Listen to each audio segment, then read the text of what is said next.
का सबसे शक्तिशाली पात्र कौन है। दोस्तों सभी ने रामायण पढ़ा है और सुना है। कोई किसी को शक्तिशाली मानता है तो कोई किसी को।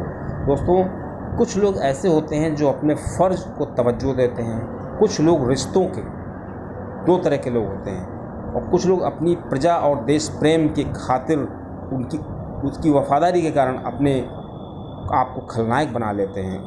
दोस्तों उन्हीं में से एक था मेघनाद। दोस्तों मेघनाद जो था वो जानता था, अच्छी तरीके से दो बातें जानता था कि रावण कभी भी सीता जी को वापस नहीं करेंगे, और दूसरी बातें जानता था कि राम कोई आम इंसान नहीं है।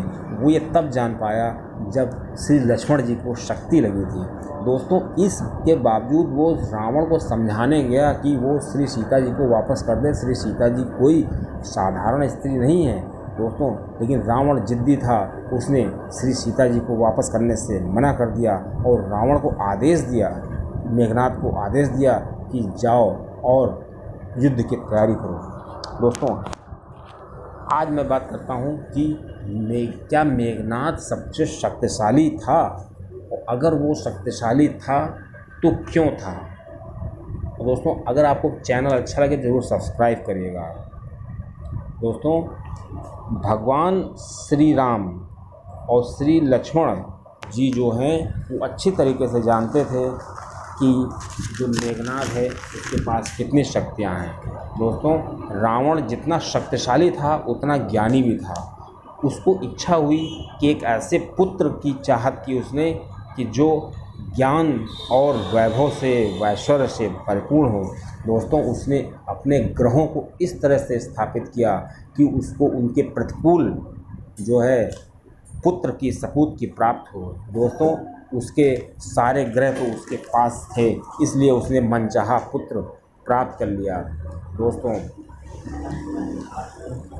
जो मेघनाद था जब वो जन्म हुआ उसका, उसी समय उसने जो रोने की आवाज़ निकाली, उस आवाज़ एकदम मेघों के गरजने की आवाज़ की तरह, बिजली की तरह थी। दोस्तों इसीलिए उसका नाम मेघनाद पड़ा। दोस्तों जन्म के बाद उसका संपर्क शुक्राचार्य जी से हुआ। शुक्राचार्य जी ने उसके अंदर की योद्धा को पहचाना और श्री शुक्राचार्य जी के सानिध्य में आके उसको देवास्त्रों और मायावी विद्याओं का ज्ञान हो गया।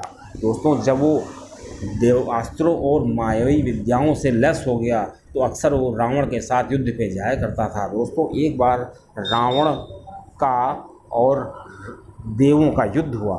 दोस्तों इंद्र जी ने अकेले ही जब इससे युद्ध किया मेघनाद से, तो इंद्र जी पराजित हो गए और इंद्र जी को बंदी बना लिया इसने।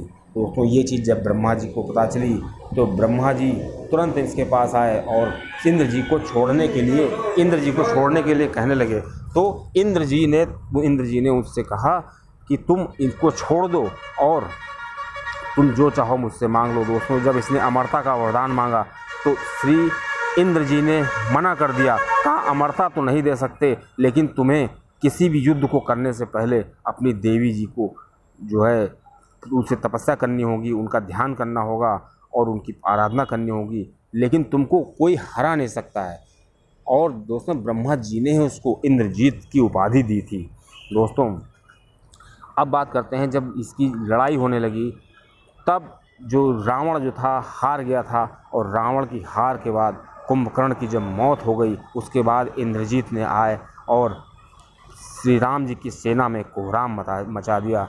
दोस्तों सुग्रीव जी की आधी सेना इसने अकेले ही समाप्त कर दी थी और श्री हनुमान जी को भी काफ़ी संकट में डाल दिया था।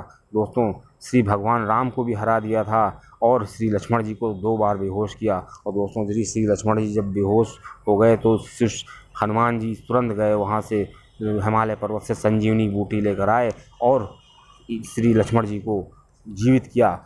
दोस्तों बात यहाँ पे शुरू होती है कि मेघनाद ने जब देखा कि श्री लक्ष्मण जी ने दूसरे दिन का सूरज देख लिया है, तब वो समझ गए कि ये कोई आम इंसान नहीं है, ये एक देवता ही है कोई। दोस्तों ऐसा देखकर उसने तुरंत रावण के पास गया और रावण को समझाने लगा कि ये जो राम और लक्ष्मण जो तपस्वी जो आप समझ रहे हैं, ये कोई साधारण व्यक्ति नहीं है, आप श्री सीता जी को वापस कर दीजिए। दोस्तों वो 2 बातें समझ गया था कि मेघनाद जो है जब श्री लक्ष्मण जी को उसने देखा जीवित तो समझ गया दो बातें। पहली बात ये थी कि रावण कभी भी सीता जी को वापस नहीं करेगा और राम कोई साधारण इंसान नहीं है। इसलिए वो श्री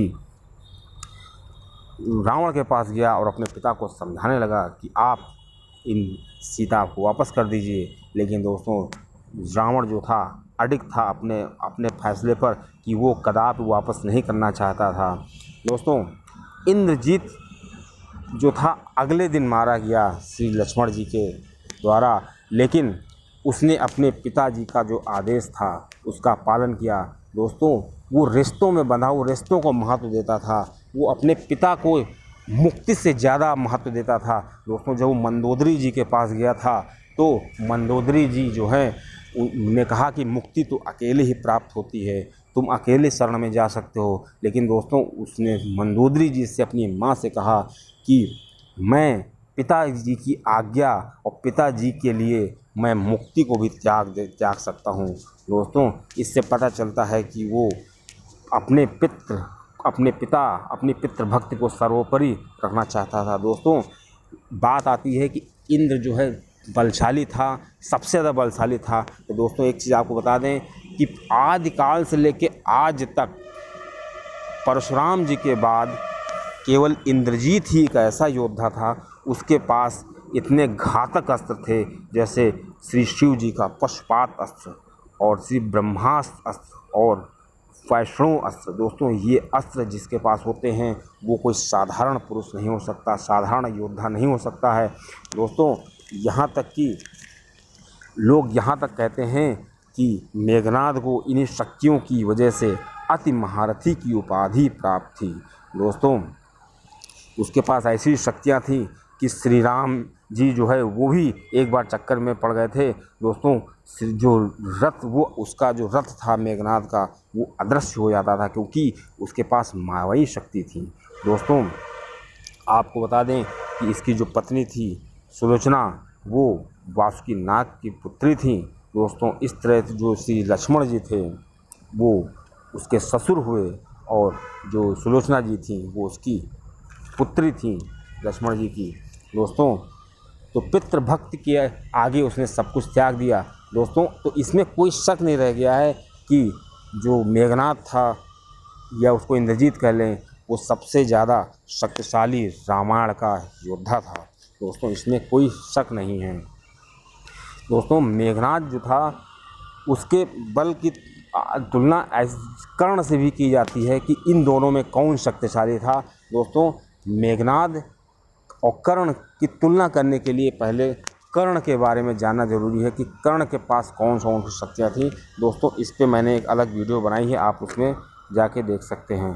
दोस्तों रावण जो था वो मेघनाद को बहुत प्यार करता था और यही वजह थी कि मेघनाद रावण को बहुत प्यार करता था और उसने सभी चीज़ों को किनारे करके अपने आप को मुक्त किया। दोस्तों जब इसकी पत्नी सुलोचना थी, जब उसने जाना कि मेघनाद का सर श्री राम के चरणों में पड़ा हुआ है तो श्री सुलोचना जी ने रावण से आज्ञा मांगी कि मुझे सती होने के लिए आज्ञा दीजिए, मैं रावण के सर के साथ सती होना चाहती हूँ। दोस्तों चैनल अच्छा लगे तो सब्सक्राइब करिए।